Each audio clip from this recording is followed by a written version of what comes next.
y'all doing? Great. Yeah, it was exciting. I think that the offensive line did a tremendous job. To see guys step up and play. J.R. Sweezy playing left guard for I think his first time in his career. To have DJ back in there and Joey Hunt, I thought he was the star of the game. Really, when you really think about it, him be able to do all the things that we did offensively and put pressure on the defense and mix it up and all the calls and everything else we did. I thought he did a tremendous job, and he's worked so hard, he's one of the best guys to get to work with, Joey Hunt, because he loves the game and he understands the game and he processes things really well. And him and Justin, to have those two guys that, playing center to be able to play the way they do is great. 39 runs, what did you notice that opened up for you and how it changed the defense? Well, it was huge, man. I just loved how physical we were, and that's how we want to be. I think really at the end of the day, like I said, before, the first 2 weeks we were so off schedule. And it really comes down to that, really. When you can stay on schedule like we did tonight, I'm not even sure if we had any penalties. I don't really know, maybe one, maybe two, but we stayed on schedule, and that gives us a great, tremendous chance to make the plays that we want to do. And Chris Carson's a star. He can do everything, and he had a great game tonight. How differently did the defense play you with all the run? Say again? How differently did the defense play you and the pass game with all the running you guys were doing? Well, they definitely mixed it up. They definitely went their coverages. They mixed it up a bunch.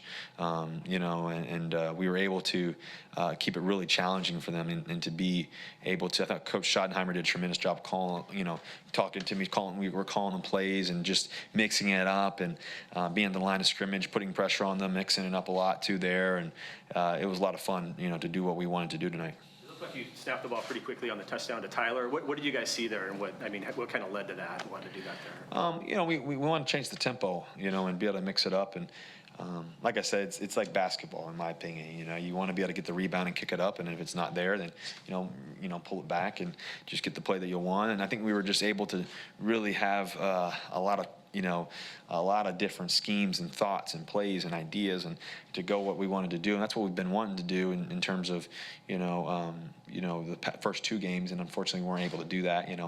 Like I said, I think a lot of that's a tribute just to being long distances. But tonight we were able to stay where we wanted to stay mentally and physically and just be right where we wanted to be and give ourselves a great chance. I thought we did good on third downs for the most part, and we were able to convert and make plays when we needed to. What was the key to flipping that in a week? Like I said, I think it's very simple. I think it's just staying on schedule. You play the game so hard and so physical. Sometimes you get a call here, a call there, and so things happen. But we responded through hard work. We responded through just communication of how we wanted to be and who we believe we are and who we can be. And so, it's one game. You never get too high, never get too low. I think that's always been the case, and I've always believed that. So, but we're excited to get our first win at home, to be here in CenturyLink, to have the best fans in the world, just the energy in the stadium. We feed off of that. We love that. So that was huge for us. One of the stories out of the locker room was that DJ kept saying, "Run the ball to the right side." A, did you hear him say that ever? And B, what kind of physicality did he bring to the offensive line today? Well, DJ, man, he's as tough as it gets and tough as nails. And all of our linemen tonight, they were really making some amazing blocks and everything. So I love his energy. He loves football and just he's passionate about the game. So that was exciting. It's sort of you mentioned Schottenheimer. Did it just? This is the third game with him. Did it sort of just feel more comfortable this week working with him? No, it's felt great since the beginning. I think that it's just, like I said, and it's very simple.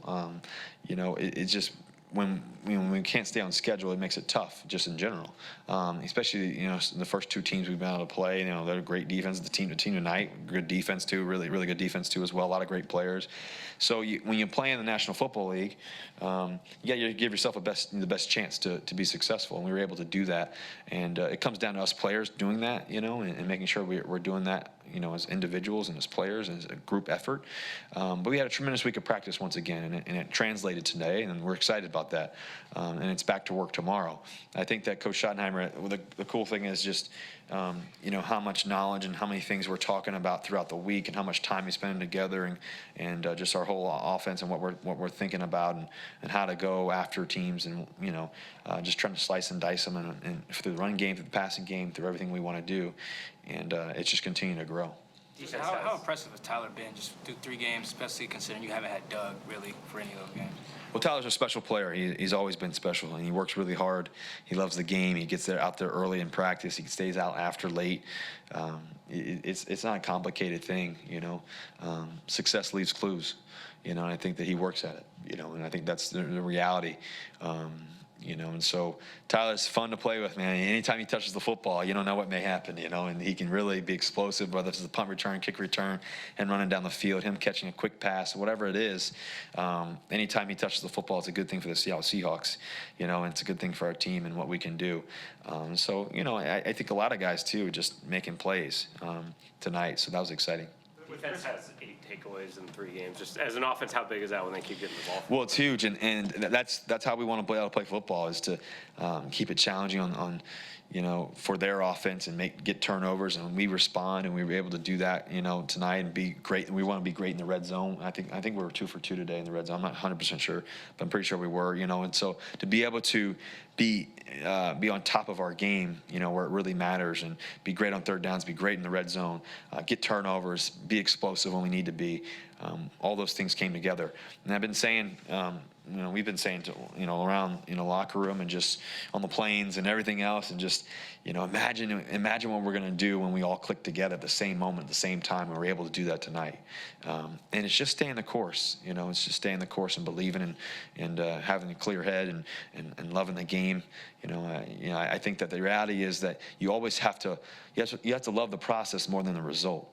You know, and we're doing that, and I think that's the thing that gives us a great chance to be successful over and over again. And we're going to stay the course, and we're going to love the process more than the result. Earl talked after the game about the reason he's sitting out of practice was to protect himself. As a team leader, did you have a chance to talk to Earl about that? And did you have to field questions from your teammates about why Earl was not practicing? No, he's one of the best teammates you can ever have in Earl. You know, he's arguably the best safety ever played the game. He's one of the guys who knows the game so well, sees everything, processes everything, and you know, I think that Earl he's lights out all the time, you know, in a good way. You know, he just knows how to play at a high level, you know. So, you know, he's a great player and a great teammate. I know that, and he cares about his teammates. He wants to be great. He desires to be great. And there's nobody that practices better than him, you know. And he's admirable in that way. Did his absence seem to create any disruption? No, not at all. I think that we always come together. You know, we're great. You know, I think in the locker room we love each other, and we were just, Earl's a star. And we you know, he's always worked really hard. There's nobody who practices better than him, and he just prepares the right way. You saw that tonight. I'm glad he's on our team. How odd is it for a Hall of Fame player to just be on the sidelines in practice, and you're wondering, well, where is he? We got a game in 2 days. Sometimes people need, you know, sometimes the body, you know, needs a break, you know, or whatever it may be, you know. So it's not odd. There's a lot of guys that, you know, may have to take an off day or whatever it may be. You know, he's played a lot of football. You know, he's made a lot of great plays. He's been through the fire and done so many things. You know, they do it in baseball all the time, right? You know, I can't play today. You know, just I need to break today. A lot of games, a lot of tackles he's made, a lot of star plays, a lot of big catches, a lot of just big moments, you know, and so I think to be able to just clear your head, make sure your body's ready to go, so he can play great like he did tonight. That's the best thing. That's the best thing for him sometimes, you know. So that's the process. Is, you know, he's done it all. So we'd have no concern whatsoever.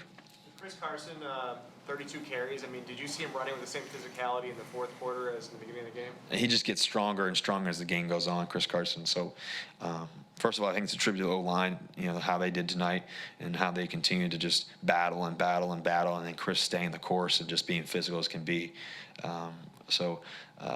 He can really make things happen.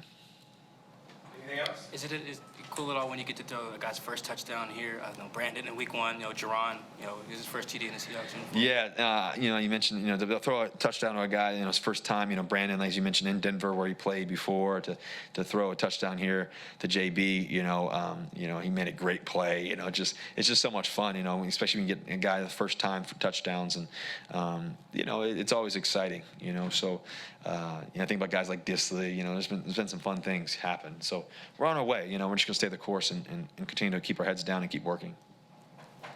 Thank you, guys. Yep, go Hawks.